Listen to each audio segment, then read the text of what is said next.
श्री सीतारामचंद्राय नमः। प्रणवं प्रथम भरत के चरना, जासुनेम व्रत जाय न बरना। राम चरण पंकज मन जासु, लुबुध मधुप एव तजय न पासु। श्री भरत जी महाराज के चरणन में कोटि कोटि प्रणाम। श्री भरत जी महाराज की जय। श्री भरत जी महाराज त्रिवेणी संगम में स्नान करके और प्रणाम करते हैं, पूजन करते हैं और वहाँ वरदान मांगते हैं।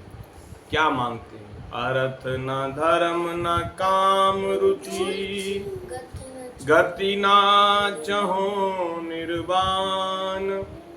जन्म जन्म रति राम पद, यह वरदान न आन।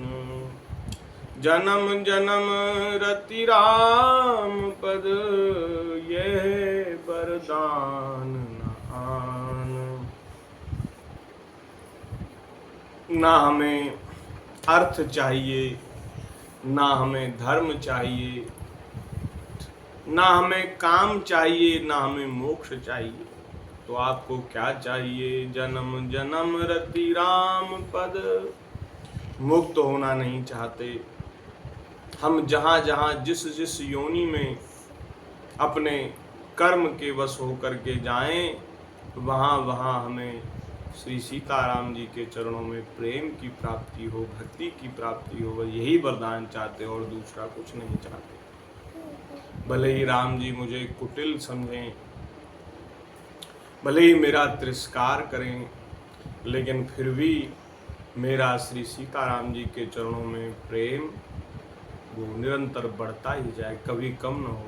सीताराम चरण रति मोरे, अनुदिन बढ़ऊ अनुग्रह तोरे। जैसे चातक एक तरफा प्रेम मेघों से करता है, बादलों से करता है, बादल कभी उनको याद नहीं करते चातकों को, लेकिन वे निरंतर पीहू पीहू करके मेघों को पुकारते, मेघों को याद करते हैं, केवल मेघों का ही जल चाहते हैं। मेघों का उनसे कोई प्रेम नहीं। वे न कभी उनको याद करते हैं, न कभी उनकी चिंता करते हैं कि बड़े प्यासे हैं, लाओ इनके ऊपर बरस जाएं। वे कभी कभी उनका तिरस्कार करते हुए गरजते हैं और कभी पत्थर भी बरसा देते हैं, तो भी चातक का प्रेम कम नहीं होता और इसी से चातक की महिमा बढ़ जाती है। प्रेमियों में चातक को बहुत श्रेष्ठ माना जाता है। इसीलिए माना जाता है कि वो एक तरफा प्रेम निभाता है, निर्वाह करता है। ऐसी जो प्रेम है ना, वो तो महाराज एक तरफा ही निभाया जाता है। हम जिनसे प्रेम करते हैं उनसे अपेक्षा रखें कि ये हमारे प्रेम का सम्मान करें और बहुत उस प्रेम के बदले बहुत स्वयं भी प्रेम करें, हमारी इच्छाओं की पूर्ति करें। हम जो जो इनसे कराना चाहें वो ये करें, हमारे मन के अनुसार चलें। तो भैया ये तो प्रेम नहीं होता। प्रेम तो एक तरफा ही होता है। एक तरफा निभाने की जो जिद है वही प्रेम है। तो भरत जी के वचन सुनकर के त्रिवेणी में से, संगम में से वाणी हुई कि हे भरत जी, आप कैसी बात करते हैं? आप तो सब प्रकार से साधु हैं। तात भरत तुम सब विधि साधु, राम चरण अनुराग अगाध। साधु। तात भरत तुम सब विधि साधु, राम चरण अनुराग अगाधु। भरत जी, आप तो सब प्रकार से साधु हैं और श्री रघुनाथ जी के चरणों में तो आपका बहुत प्रेम है। जिस प्रेम की आप याचना कर रहे हैं उस प्रेम की तो आप मूर्ति हैं, प्रेम के तो आप समुद्र हैं। आप अपने मन में ग्लानि मत करिए। जैसे आप राम जी को चाहते हैं, प्रेम करते हैं, ऐसे ही श्री राम जी भी आपको प्रेम करते हैं। क्योंकि भैया प्रेम तो वैसे एक तरफा ही होता है, लेकिन ये एक तरफा प्रेम हमारी ओर से नहीं है, ठाकुर जी की ओर से है। भगवान उस प्रेम को निभा रहे हैं। हम तो थोड़ा नाटक कर देते हैं, प्रेम का दिखावा कर देते, भक्ति का दिखावा, थोड़ी पूजा कर ली, थोड़ा नाम ले लिया, थोड़ा पाठ कर लिया और हमारा जो प्रेम का जो कर्तव्य है वो पूरा हुआ। और अब ठाकुर जी इसको सच्चा प्रेम मान लेते हैं और भगवान फिर उसको एक तरफा निभाते हैं।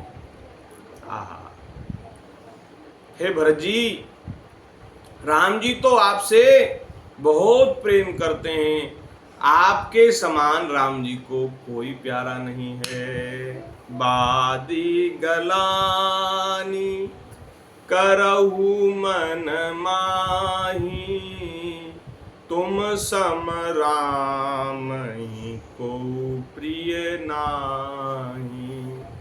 तुम सम राम ही को प्रिय नाही।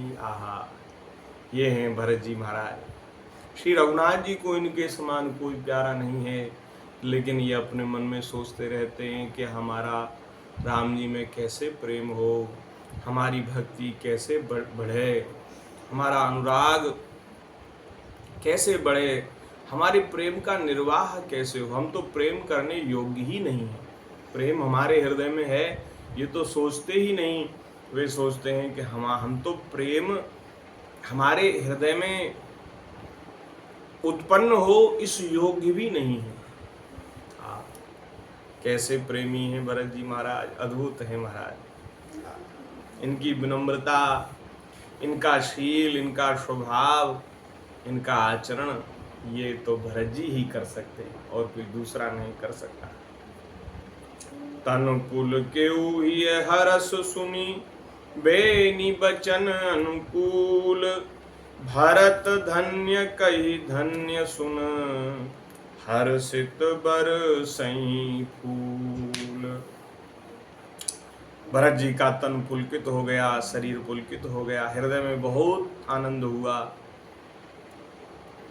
और देवताओं ने भी महाराज पुष्प बरसाए कि हे भरत जी आप धन्य हैं, आप धन्य हैं, ऐसा कह करके पुष्प बरसाए। प्रयागराज के निवासी सब आनंदित हैं और वे वहाँ जो योगी यति सन्यासी साधु महात्मा रहते हैं वे आपस में बातचीत करते हैं कि श्री भरत जी महाराज का स्नेह और सील एकदम सच्चा है, इसमें कोई बनावट नहीं है महाराज। नहीं तो प्रेम में अभी हम प्राय देखते हैं लोग बनावट बहुत करते हैं, दिखावा बहुत करते हैं प्रेम का नाटक हम लोग कर लेते हैं। लेकिन प्रयागराज के निवासी जो साधु महात्मा हैं वे कहते हैं कि भरत जी के प्रेम में तो कोई बनावट नहीं है, सीधा सच्चा सरल प्रेम है भरत जी का। और जो सरल प्रेम होता है, सच्चा प्रेम होता है, उसी से श्री रघुनाथ जी रीझते हैं, ठाकुर जी रीझते हैं। अब भैया भले ही दुनिया को भले ही आप पागल बना लो झूठा प्रेम दिखा करके, क्योंकि भीतर की बात तो कोई जानता नहीं, भीतर की बात तो हम ही जानते हैं कि हम कैसे प्रेमी हैं। पर ठाकुर जी को नहीं ठग सकते, भगवान को थोड़ी ठग लेंगे, क्योंकि वे तो अंतर्यामी हैं, भीतर की बात जानते हैं। तो ऐसे प्रेम से भगवान नहीं रीझते। तो सच्चा स्नेह होना चाहिए, और भरत जी का सच्चा स्नेह है। सुनत राम गुण ग्राम सुहाए, भरद्वाज मुनिवर पैआए। दंड प्रणाम करत मुनि देखे, मूरति मंत भाग्य निज लेखे। और जब वहाँ से चले प्रयागराज को प्रणाम करके, तो श्री रघुनाथ जी के गुणों को कहते सुनते श्री भरद्वाज जी के आश्रम में श्री भरत जी महाराज आए। भरत जी ऋषि को देखते ही दंडवत करने लगे, तो ऋषि ने महाराज जा करके दौड़कर श्री भरत जी को उठा करके हृदय से लगा लिया और बहुत बहुत आशीर्वाद दिए, कृतार्थ कर दिया भरत जी को। और भरद्वाज जी को ऐसा लग रहा है कि जैसे आज हमारे भाग्य खुल गए, श्री भरत जी हमारे द्वार पे आए। देखो, भरत जी महाराज क्षत्रिय हैं और भरद्वाज ब्राह्मण हैं, और ये गृहस्थ हैं, और कोई आयु भी बहुत नहीं है। श्री भरद्वाज जी महात्मा हैं, सन्यासी हैं, और वे कह रहे हैं आज हमारे भाग्य खुल गए, श्री भरत जी हमारे कुटिया पर आए। ऐसे प्रेमी, ऐसे अनुरागी श्री भरत जी महाराज। भैया, भरत जी के बारे में तो क्या कहें, जिनके हृदय में थोड़ा भी प्रेम है, थोड़ी भी भक्ति है, वो भी जगत को पावन करने वाले बन जाते हैं। किसी के घर में पहुंच जाएं तो ग्रह पवित्र हो जाता है। और श्री भरत जी महाराज तो प्रेम की मूर्ति है, साक्षात प्रेम ही है, मूर्तिमान प्रेम है। तो ऐसे श्री भरत जी महाराज, उनको देख कर के ये भाव उठे, वे हमारे घर में आवे, वे हमारे द्वार पर आवे, तो ये भाव मन में आवे कि महाराज आज तो हमारे भाग्य खुल गए। तो ये कोई इसमें बहुत बड़ी बात नहीं है श्री भरद्वाज जी, क्योंकि भरद्वाज जी भी बड़े प्रेमी महात्मा हैं। और प्रेमी महात्मा जो हैं, वो महात्माओं के, भक्तों के संग की महिमा को जानते हैं। श्री भरद्वाज जी बड़े प्रसन्न हुए, उन भरत जी को आसन दिया। श्री भरत जी महाराज सिर नवा करके, सिर झुका करके बैठ गए। इतने संकुचित हो रहे हैं कि मानो ऐसा लगता है कि संकोच के ग्रह में एकदम समाये जा रहे हैं। संकोच रूपी कोई घर हो तो उसमें एकदम समाये जा रहे हैं श्री भरत जी महाराज। संकोच क्यों है, किस बात का संकोच है? अपने मन में यही सोच रहे हैं कि जो अवधवासियों को इतना कष्ट हुआ, दुख हुआ, श्री रघुनाथ जी को वन जाना पड़ा और पिताजी की मृत्यु हुई, सब कुछ नष्ट हो गया, सब बर्बाद हो गया, इसका हेतु मैं ही हूँ। अपने मन में ऐसा सोचते हैं। भैया, क्या अद्भुत है भरत जी के हृदय की स्थिति, क्या अद्भुत है महाराज। हम लोग प्रेमियों का स्वभाव होता है, प्रेमी जो हैं वे निरंतर अपना ही सब दोष समझते हैं, अपनी ही कमी उनको अनुभव होती है। हम लोगों का स्वभाव ऐसा है कि हम अपना दोष स्वीकार नहीं करते, गुणों को तो अपना मान लेते हैं। हम सोचते हैं ये तो हमने किया अच्छा कोई काम, लेकिन दोष जो हो गया, कोई कमी हो गई, उसको हम स्वीकार नहीं करते, अपने भीतर का दोष नहीं स्वीकार करते। और हमने महाराज संतों के चरित्रों में, भक्तों के चरित्रों में ऐसा देखा है और हमने पढ़ा है कि वे जो दोष उनका होता नहीं है, उस दोष को भी अपना लेते हैं, उस दोष को भी अपना मान लेते हैं। उनकी कमी नहीं है उसमें। भरत जी महाराज की कोई दोष नहीं। भरत जी महाराज को तो मालूम, स्वप्न में भी अंदेशा नहीं था कि ऐसी सब घटना घटने वाली है। और कैकेयी माता ने भी कभी नहीं सोचा था। वो तो जिस दिन राम जी के राज्याभिषेक की चर्चा चली अयोध्या में, उसी दिन वो मंथरा आकर के कैकेयी मैया को इतना भड़का दिया उसने, और ऐसी पट्टी पढ़ा दी कि वो मैया तो एकदम बावली जैसी हो गई, और जैसे कोई सिर पे भूत चढ़ जाए और वो सब काम करा दे। ऐसी कैकेयी माता तो देव के अधीन होकर के सब कुछ कर बैठी, बाकी उनके मन में भी कभी ऐसी बात नहीं थी कि राम जी तो राजा ना बने और हमारा पुत्र राजा बन जाए। ऐसी बात तो कैकेयी मैया के मन में भी नहीं थी। पर होनहार ऐसी थी, भाभी ऐसी थी, इसलिए देव की प्रेरणा से कैकेयी माता सब कुछ कर बैठी। और उसके बाद उनको पछतावा भी हुआ बहुत, वे अपने मन में बहुत दुखी हुई, उनको बहुत ग्लानि हुई। अब इसमें भरत जी का तो कोई स्वप्न में भी दोष नहीं है, लेकिन फिर भी भरत जी अपना दोष स्वीकार करते हैं। दोष स्वीकार कर लेने में कोई हानि नहीं, भले ही हमारा दोष नहीं है, दोष स्वीकार कर लेने में कोई हानि नहीं है, उसमें लाभ ही है। जब हम समझ लेते हैं कि यह दोष हमें है, तो वह दोष नष्ट हो जाता है, वो भीतर से दोष चला जाता है। और जब तक हम ये स्वीकार नहीं करते, तब तक दोष नष्ट नहीं होता, कमी नष्ट नहीं होती। हम स्वीकार कर लें और उसके लिए क्षमा प्रार्थना कर लें तो माफ हो जाता है। यदि स्वीकार ही नहीं करेंगे तो क्षमा प्रार्थना करने का तो फिर सवाल ही नहीं। तो इस भरत जी महाराज इस ग्लानि में, संकोच में हैं। वे सोचते हैं कि भरद्वाज जी मुनि कुछ पूछेंगे तो मैं क्या जवाब दूंगा। तो श्री भरद्वाज जी ने देखा उनका शील संकोच, तो श्री भरद्वाज जी बोलने लगे, कहने लगे कि हे भरत जी, हमको सब खबर मिल गई है, आप मन में संकोच मत कीजिए। ये जो कुछ हुआ ये सब विधाता की करनी है, इसमें किसी का दोष नहीं है, किसी का बस नहीं है।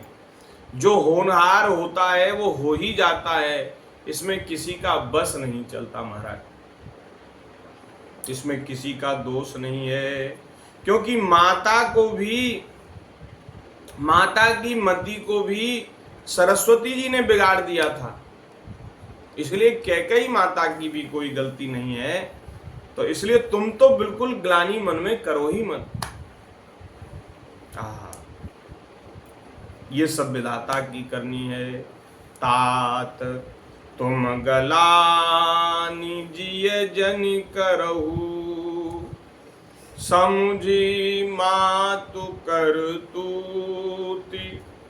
तात के कियहि दोष नहीं, गई गिरामत दूती। श्री राम जय जय राम, श्री राम जय जय राम। बोलिए श्री सीताराम चंद्र भगवान की जय। प्रेम मूर्ति श्री भरत जी महाराज की जय। आज बस यहीं तक। कल श्री भरद्वाज जी का और भरत जी का संवाद, उसको कहने का प्रयास हम लोग करेंगे और उसको श्रवण करेंगे। आज यहीं विराम करते हैं। बोलिए श्री सीताराम चंद्र भगवान की जय। भरत भरत भैया, भरत भरत भरत भरत भैया, भरत भरत भैया, भरत भरत भैया, जोर से बोलो। भरत भरत भैया, भरत भरत भरत भरत भैया, भरत भरत भैया,